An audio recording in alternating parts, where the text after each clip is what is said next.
Hər kəsə salam. Bugün sizə üzərimdə olan klinli don modelinin biçim qaydasını göstərəcəm. Çox sadə, ancaq olduqca aktual bir modeldir.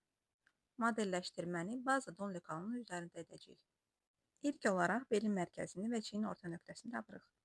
Daha sonra beldən çiyinə konstruktiv xətt çəkib həmin xətti uzunluq boyunca davam elətdiririk.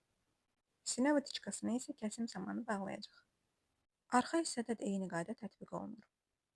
Çiyinin orta nöqtəsini tapıb, belin mərkəz xətti ilə birləşdiririk. Xəttimizi uzunluq boyunca davam elətdiririk.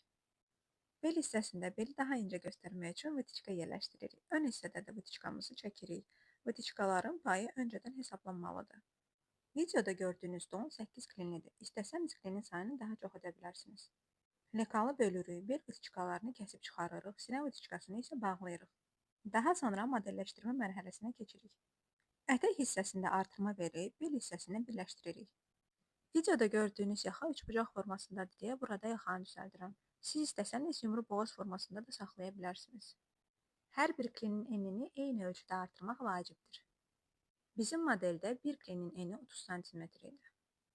Ətək eninin ölçüsünü isə istəyə görə daha az və ya daha çox götürə bilərsiniz. Son görüntü olaraq lekalımız bu şəkildə alınır. Sizcə 8 klin kifayətdir, yoxsa daha çox olsa daha gözəl durar? Fikirlərinizi şərhlərdə yazın. Ümid edirəm videolarımız sizin üçün faydalı olur.